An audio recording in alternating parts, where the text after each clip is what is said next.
It's cracking this lot right here for 8M each. That's it. A shout out to IRATE Productions, Copwatch right here. Fuck 12.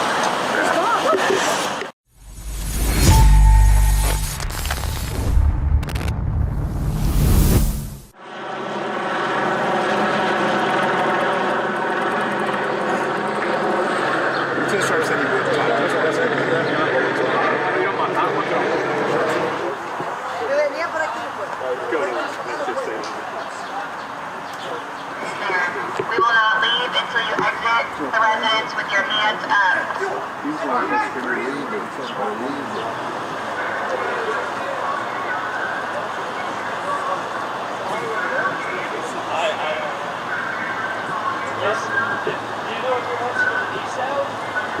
No, the alley, Target Alley. Roll this down. The Target Alley. Target Alley. Target Alley.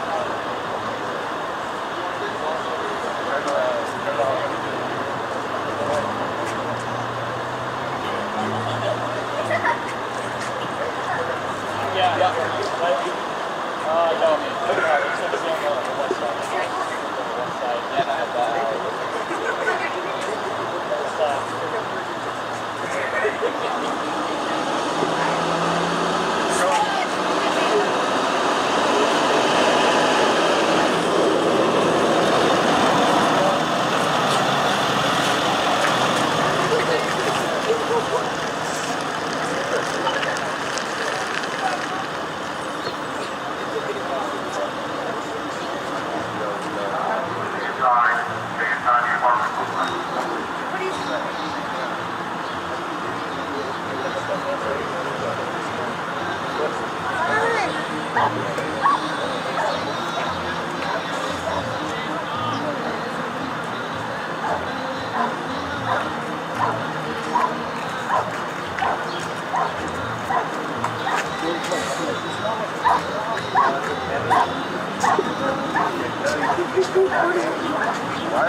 Hey, everybody's gonna have to move this way. Everybody's gonna move this way. Cameras and everything. You've got the SWAT team in front of us. Come out. You're gonna have to move. The Bearcat's gonna start pulling forward. You guys are gonna right in the line of fire. Everybody.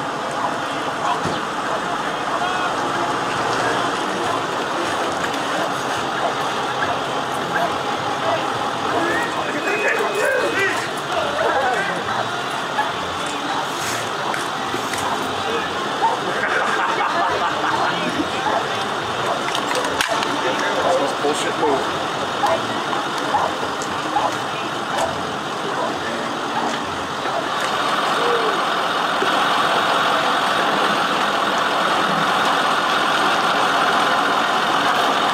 Bullshit move I've ever seen.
Hey, it's Max. This thing might not be over yet, but the whole of the SWAT guys can.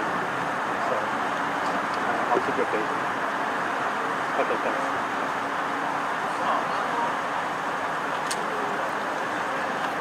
Right behind you, buddy. My live shop store.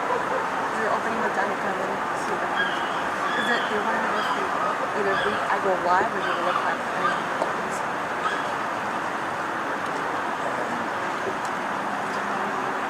What do you need at this moment? I'm not there yet. So. Yeah. Two kids on it.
No salieron dos.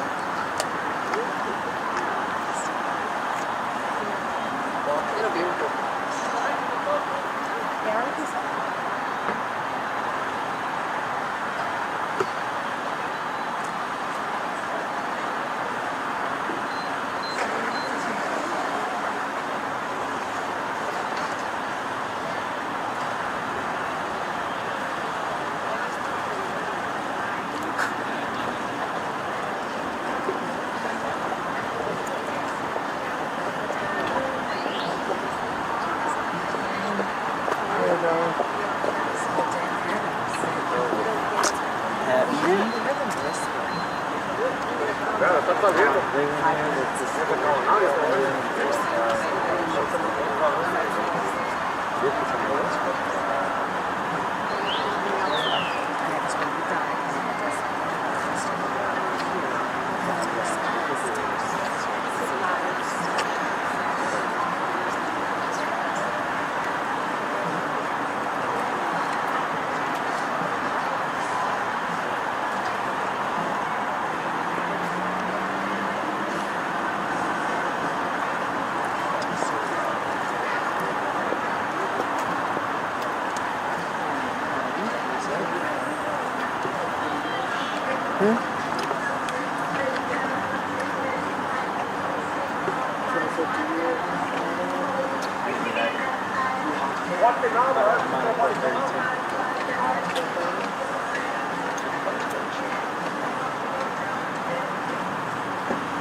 You want to do the card right now while we're waiting? Yeah, that's fine. Let's do that.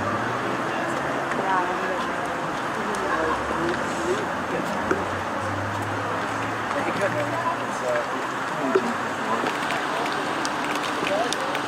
He lives there very close too. Good night,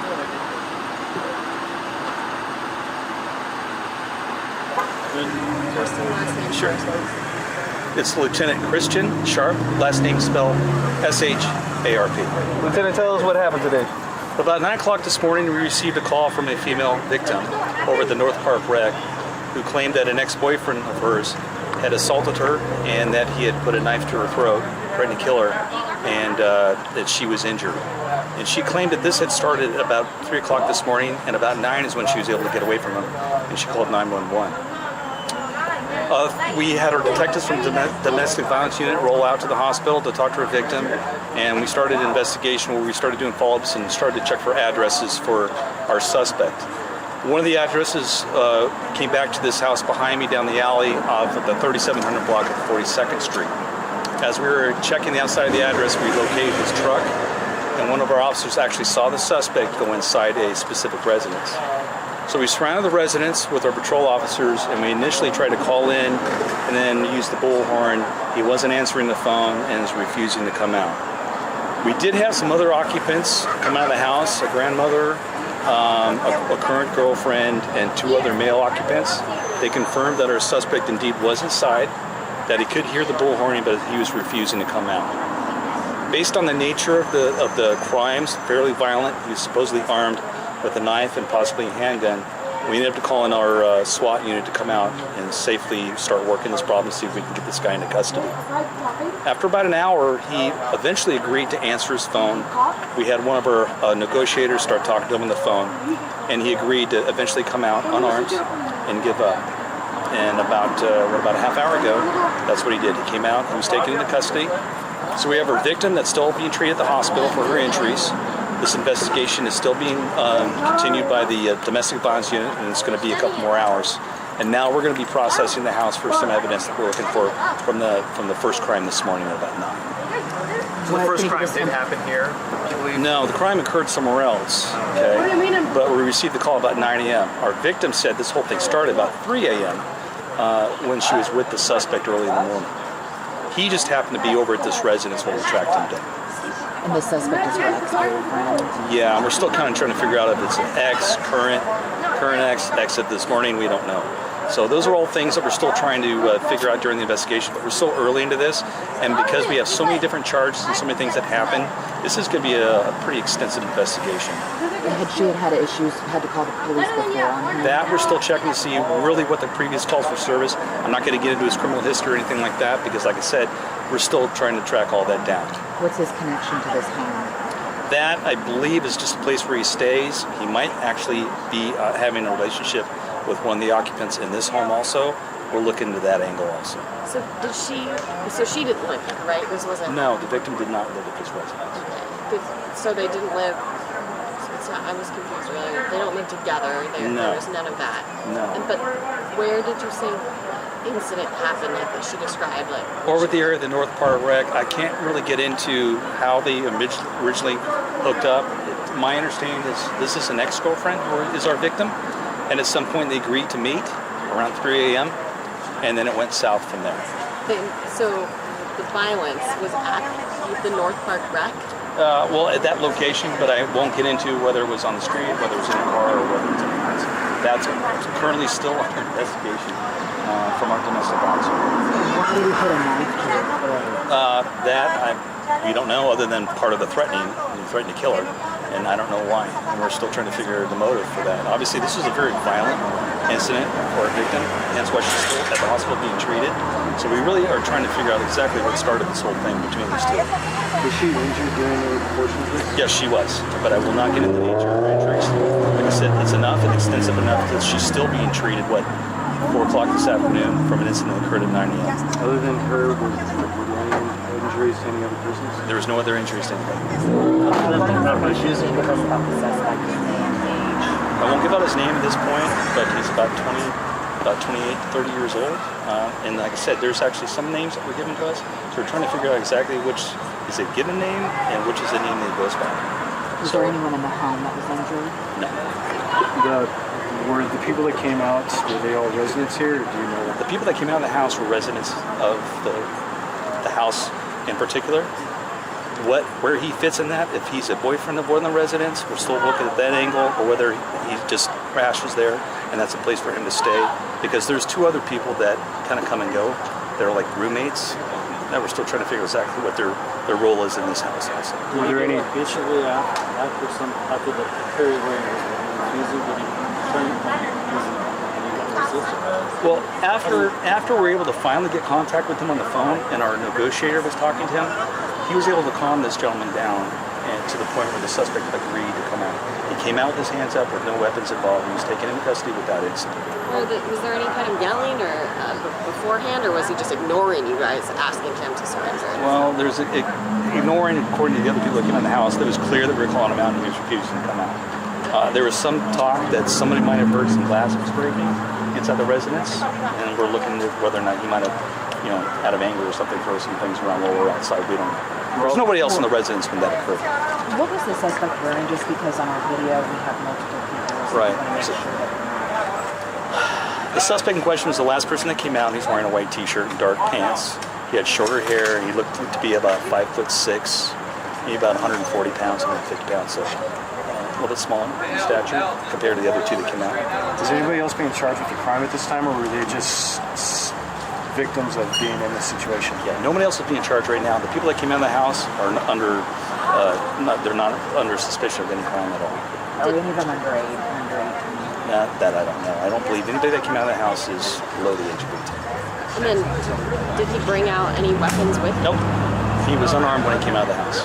And the reason why we had such a heavy response is because you said that he has a prior history? Or? No, he was armed with a knife during the incident, which was quite violent, so that in itself obviously gets us concerned. But there was also talk that the handgun was involved, that he was seen with a handgun, that he was sending pictures with a handgun, and obviously that concerns us that he could possibly be armed with a handgun. So based on that, we decided let's go on the side of caution, let's get SWAT out here so that we can safely start working this problem and free up some patrol officers to maybe do evacuations if needed and that sort of thing. Was anyone else evacuated? No. I just heard you guys telling people to get back inside their apartments. Yeah, when we had issues obviously with people who were curious to come out, and that's one thing I want to tell everybody, please don't come out and step out in the middle of a situation and try to find out what's going on. Because sometimes people are going to put themselves in the line of fire, and then we have to make adjustments, and it's not good. So, but no one else got injured. Everybody pretty much, after we asked people to move out of the way, everybody did, and then eventually we were able to take those gentlemen into custody. I cannot. I will not. Can you tell us some of the charges that he faces? Well, and this is preliminary, because like I said, this may change, but right now we're looking at sexual assault. We're looking at terrorist threats, which is 422, and we're looking at assault with a deadly weapon, which is 245. Yes, so threatening to do great bodily injury to somebody, or actually to kill somebody. It's called a terrorist threat. It's not because you're a terrorist. That's the wording for the state of California. So if I have a weapon or an ability to do something, and I'm telling you I'm going to harm you, then that's a terrorist. So you're saying that during the altercation between the man and the woman, there was a sexual assault that took place? Alleged sexual assault, which is part of the investigation.